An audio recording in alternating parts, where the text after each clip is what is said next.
ನವಗ್ರಹಗಳಲ್ಲಿ ರಾಹು ಕೇತು ಕೂಡ ಇದ್ದಾರೆ. ಆದರೆ ನಿಜವಾಗಿ ಇವರಿಬ್ಬರು ಒಬ್ಬರೇನಾ? ನವಗ್ರಹಗಳ ಸಾಲಿನಲ್ಲಿ ಇವರು ಹೇಗೆ ಸೇರ್ಕೊಂಡ್ರು ಅನ್ನೋದ್ರ ಬಗ್ಗೆ ಒಂದು ಚಿಕ್ಕ ಕಥೆ ಇದೆ, ಹೇಳ್ತೀನಿ ಕೇಳಿ.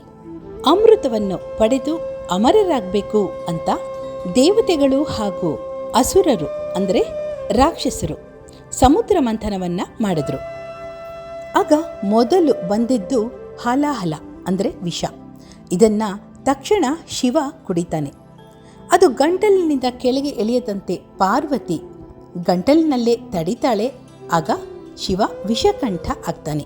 ನಂತರ ಕಲ್ಪವೃಕ್ಷ, ಕಾಮಧೇನು, ಐರಾವತ ಮುಂತಾದವುಗಳು ಹೊರಬರುತ್ತವೆ.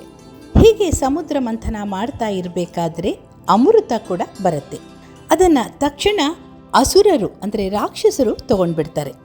ದೇವತೆಗಳು ತಾವು ಮಾತ್ರ ಸೇವಿಸಬೇಕು ಅಂದ್ಕೊಂಡಿದ್ದ ಅಮೃತ ರಾಕ್ಷಸರ ಪಾಲಾಗತ್ತೆ. ಅವರಿಂದ ಅದನ್ನು ವಾಪಸ್ ಪಡೆಯೋದಕ್ಕೋಸ್ಕರ ಒಂದು ಸಂಚನ್ನು ರೂಪಿಸ್ತಾರೆ.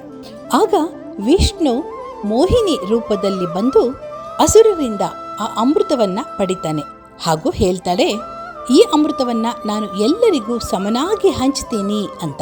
ಮೋಹಿನಿಯ ರೂಪ ಲಾವಣ್ಯ ನೋಡಿ ಆಕರ್ಷಿತರಾಗಿದ್ದ ಅಸುರರು ತಕ್ಷಣ ಅದಕ್ಕೆ ಒಪ್ಕೋತಾರೆ. ಮೋಹಿನಿ ಮೊದಲು ದೇವತೆಗಳಿಗೆ ಅಮೃತವನ್ನು ಹಂಚೋದಕ್ಕೆ ಶುರು ಮಾಡ್ತಾಳೆ. ಆಗ ಇಲ್ಲೇನೋ ಸಂಚು ನಡೀತಾ ಇದೆ ಅಂತ ಅಂದ್ಕೊಂಡ ಒಬ್ಬ ರಾಕ್ಷಸ ಸ್ವರ್ಭಾನು ತಕ್ಷಣ ದೇವತೆಗಳ ಸಾಲಿನಲ್ಲಿ ಬಂದು ಕೂತ್ಕೊಂಡ್ಬಿಡ್ತಾನೆ. ಅದು ಸೂರ್ಯ ಚಂದ್ರರ ಮಧ್ಯೆ ಬಂದು ಕೂತ್ಕೊಳ್ತಾನೆ. ಇದು ಗೊತ್ತಿಲ್ಲದೇನೆ ಮೋಹಿನಿ ಅವನಿಗೂ ಕೂಡ ಅಮೃತವನ್ನ ಕೊಡ್ತಾಳೆ. ತಕ್ಷಣ ಸ್ವರ್ಭಾನುವಿನ ಅಕ್ಕಪಕ್ಕ ಕುಳಿತ ಸೂರ್ಯ ಚಂದ್ರರು ಮೋಹಿನಿಯ ಕಡೆ ಸನ್ನೆ ಮಾಡ್ತಾರೆ. ಇದನ್ನು ಅರಿತ ಮೋಹಿನಿ ರೂಪದಲ್ಲಿದ್ದ ವಿಷ್ಣು ತಕ್ಷಣ ತನ್ನ ಸುದರ್ಶನ ಚಕ್ರದಿಂದ ಸ್ವರ್ಭಾನುವಿನ ತಲೆಯನ್ನು ಕತ್ತರಿಸ್ತಾನೆ. ಆದರೆ ಅಷ್ಟರಲ್ಲಾಗಲೇ ಸ್ವರ್ಭಾನು ಅಮೃತವನ್ನು ಕುಡಿದು ಅಮರನಾಗ್ಬಿಟ್ಟಿರ್ತಾನೆ. ತನ್ನ ತಪ್ಪಿಗಾಗಿ ವಿಷ್ಣುವಿನಲ್ಲಿ ಕ್ಷಮೆಯನ್ನ ಬೇಡ್ತಾನೆ. ಆಗ ವಿಷ್ಣು ಕರುಣೆ ತೋರಿಸಿ ಒಂದು ಹಾವನ್ನು ತಂದು ಹಾವಿನ ತಲೆಯನ್ನು ಸ್ವರ್ಭಾನುವಿನ ದೇಹಕ್ಕೂ ಹಾವಿನ ದೇಹವನ್ನು ಅವನ ತಲೆಗೂ ಸೇರಿಸ್ತಾನೆ.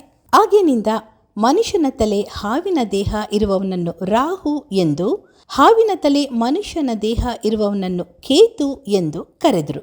ಗ್ರಹಗಳ ಸಾಲಿನಲ್ಲಿ ಇವರಿಗೂ ಸ್ಥಾನ ನೀಡಲಾಯಿತು. ಸ್ವರ್ಭಾನುವನ್ನು ಮೋಹಿನಿಗೆ ತೋರಿಸಿಕೊಟ್ಟು ಅವನ ತಲೆ ಕತ್ತರಿಸೋದಕ್ಕೆ ಕಾರಣ ಆಗಿದ್ದು ಸೂರ್ಯ ಚಂದ್ರರು ಅನ್ನೋ ಕಾರಣಕ್ಕೆ ಈ ರಾಹು ಕೇತುಗಳು ಗ್ರಹಣದ ರೂಪದಲ್ಲಿ ಸೂರ್ಯ ಚಂದ್ರರಿಗೆ ತೊಂದರೆ ಮಾಡುತ್ತವೆ ಅಂತ ಹೇಳ್ತಾರೆ. ಇದು ರಾಹು ಕೇತುವಿನ ಕಥೆ.